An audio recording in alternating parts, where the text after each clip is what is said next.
Alrighty, midjourney.com. Let's take a quick little boo in here and see what's up. First thing, when you go to midjourney.com, you're going to get a window that looks kind of like this. You do have the option of, well, you got a few options.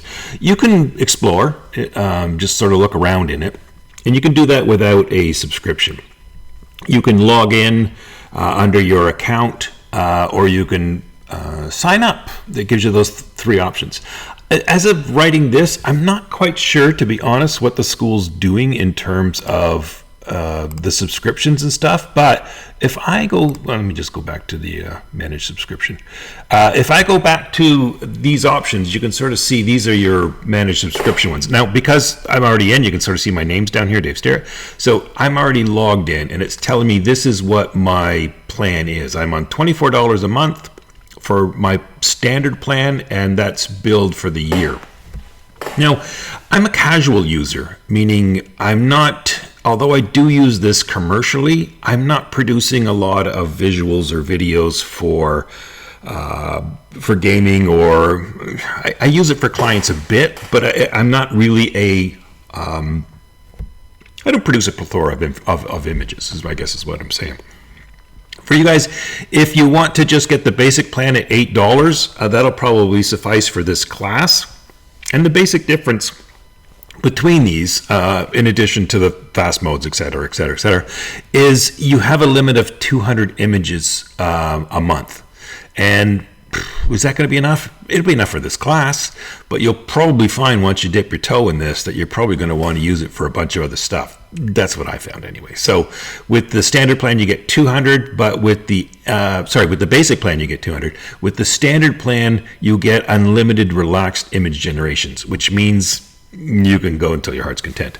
The only thing I would sort of caution you about before you jump in and think, well, I'm only going to do 200 at $8 a month. I often find when I sit down to create something, I only need one image, but I might go through 20 variations or creations to get to that one image. So if you're at a 10-to-1 option, 200 images is only going to produce you 20 finals in a month, or at least that's my rationale or my math, but I'll leave that to you guys to sort of figure out. The other thing that we'll touch on later in class is when you go to the Pro plan or the Mega plan, they've got different commercial uses, and I'll talk about this in class because the idea that they're giving you like the copyright being different and stuff, I think that's a little bit questionable. But it does give you more fast generations, which just means you're not sitting around waiting for things as much. But anyways, that's the login on the bottom. That's the subscription thing. There's also a Midjourney magazine. If you're interested in that, you can sort of sign up for the or not sign up. Yeah, sign up $4 a month. They have a magazine that sort of ships out, which is weird because it's a digital. It's a digital platform, but they send out a traditional print magazine. I kind of like the idea, I got to say, but I'm not subscribed. But I do sort of like the idea. Profile page. Go to Discord if you wanted to do that route. We're not doing the Discord thing. We're doing it through a login through Gmail. But anyways, that's at the bottom. That's your account stuff. What we're going to mostly deal with are these categories up here. Midjourney, takes you back to the home page, and on the home page, you can sort of see that your home page can either load with videos or images or styles. If I go to, being a photographer, I generally go to images, and I also prefer more photographs as opposed to illustrations. So that's my personal preference. You might find that if you're more of a graphic artist, maybe you're split 50-50. If you're more of a social media or a content creator, you might find that the videos are more your liking. But regardless, you can sort of change that as you go. The nice thing about the homes page or this little splash page is it changes every day. So these images here, when I go in and I'm in the Explore option, these images here are the top images of today. I assume it's today, or maybe it's yesterday. But anyways, top of the day, there's also top of the week or top of the month. And how they determine that, I think, are by the likes. So if you see an image in here and you like it, you can hit the little heart button and it'll get saved to your likes. Hit it again, you're unchecking it. Also, the other three things that are worthwhile From this, if you wanted to search more images like that, you can go back to that. Or the other two things that are quite handy, this is the creator of it, so that's the artist's name. And you can follow the artist. So if they're doing something that you think is kind of cool, if there's a style in here and you're like, hey, I like this sort of sci-fi horror spider thing, you can you can follow Helmut Zilke, and chances are they're probably doing a lot more work like that. The other thing that's very useful, probably the most useful part about this, if you do see an image in here that you like, let's just pick something that's got a little bit of okay, this one here. Let's say this was an image. Oh no, let's go for the alien. Ooh. If I click on the alien, you notice that it has a, you can see the text for it. So, the prompt. The prompt is what was used in creating it. This one's pretty simple. It just says alien. Let me see if I can find one that's a little more complex. What's this one say? Dry and black adult Halloween costumes. So I can use the text, and it copies the text into my prompt. So if I wanted an image like this, I can use their prompt, and that's going to get me, I guess, in the ballpark, or at least close to what you might be thinking. The other information down here has got to deal with the preferences in it, but we'll talk about that later. But anyways, that's the Explore window. Handy, and it's kind of neat. It's you're going down a little bit of a rabbit hole, I find, whenever I get into this, because there's no end to, like, you click something, you go somewhere else, you go somewhere else, you go somewhere else, and kind of a good way to waste an afternoon. Explore. The one that we're going to mostly concentrate on is going to be the Create window. I don't know why they don't put this at the top, but nevertheless, when you click on the Create window, this brings you to your profile. So these images that you see here, these are the images that I've been working on in Midjourney over the summer. And it stores them. It's not really a folder. It stores them in your profile. And the nice thing about this is, if you create something, like right now, if I create something in Photoshop, I can use the Adobe Cloud to store it. I don't trust them, so I don't. So I mostly put images on my computer. And that can quickly eat up all your hard drive space, especially like if you look through here. So like some of these videos and stuff, that's an enormous amount of storage space. But with your plan, they're storing it, you're not. So I think that's kind of good.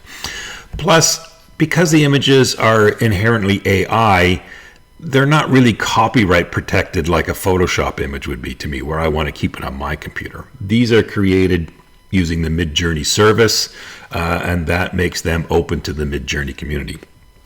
Whether you think that's a good thing or not, that's how it works. But they are stored in a chronological order. So this goofy image of my dog last night, this goofy of my dog I created last night, and you can sort of see if I click on the image, it makes it larger, and it tells me what the prompt is.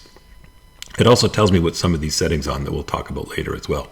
But this is the prompt used for this particular image, and there are other options of it. If I just close this and go back, these are the other 4 images that came up with it. So when I put this prompt in, I get these 4 images. And again, you can change these preferences, but mine's set up so that I get 4 variations of each prompt, so that when you're waiting for something, you've at least got a handful of things to pick from. This image below this is an image I was using for a job, a background for a portrait. And you can sort of see this is the text that I used to create it. So if I click on use text, it starts with that text. So if I want to make a variation of this image, let's say I don't want the blue, I might change the color of it up here from whatever, blue powder. Maybe I want it to be green, or maybe I want it to be red or something. You can go in and slightly edit the prompt and get a different result. So quite handy. Also, you can sort of see as you scroll down through here, close that. Close that. You can see as I scroll down through here, these are the other images, and then the ones that have the little, obviously that are horizontal like this and they're moving, you can tell that's a video. So I was doing something, this is my studio, so I was kind of trying to do this sort of flyover loop thing with some success or some not success. And then this is the inside of the studio. I had a bunch of people working on a fruit bowl thing. So it's wacky stuff, but it's kind of neat that it keeps all of your work in one place, so that if you want to go back to it, you can just sort of scroll through your history. You're not limited to that. You can also use the Organize tool, which I'll talk about in a second, to sort of make organize your files a little bit better as well. Under the Edit option, if I'm using Edit, I can edit from an image that I've just created in Midjourney and import it into there. I can edit an image that I find online from URL. You got to watch on your copyright on this. Or I can upload an image and edit that, something that is on my computer, whether I took it or it's a Photoshop thing or client's work or whatever. You can upload an image to edit. We'll talk about this a little bit later. And I got to confess, I'm not an expert on the editing mode. I've sort of found, and you'll probably find the same thing, you develop your own workflow. What I found worked for me, I take an image as close as I can, or I get something I'm happy with in Midjourney, and then usually what I'll do is I'll take it into Photoshop and I'll do a little bit more. I tend to do a lot of composite stuff in my photography, and for client work, it's a lot of composite stuff. So I tend to create bits and pieces and then put it together, and I just find there's a little more control for me in Photoshop when I'm doing the composite stuff, so I don't use the edit as much as I should, but we'll take a look at that. Organize, again, coming back to, these are the images that I did. It puts them in chronological date by when you created them, and you can filter them. I'm not sure why you would want to have, I guess if you're going to like something, you could say you liked it, and it would organize it that way, so you don't have to scroll through all these. You can just take the best ones of your session. I suppose there's an option for it. Also, too, you can search by the version of Midjourney, which is handy. I haven't found it handy, but I've heard that it's handy, because if you're using an older version of Midjourney, I'm told that some of the older versions work better in certain scenarios or certain genres of art than newer versions. So they all sort of have, I guess, a sweet spot. So you could sort of search by the version that you created it in. Like sort of the Photoshop thing where you can sort of do things by search by keywords, etc. View options, how you want them just to show, profiles, save searches. I don't have any saved searches because, again, as a casual user, I've only created a couple of thousand images, so I haven't been too extensive on this. Aesthetics. If I come down to the aesthetics, this is a good one to sort of start with, because how the aesthetics works here is you can teach Midjourney what you think is a good image. And at the first time that you log into Midjourney, I suggest you start with this. And what happens is Midjourney will show you two images.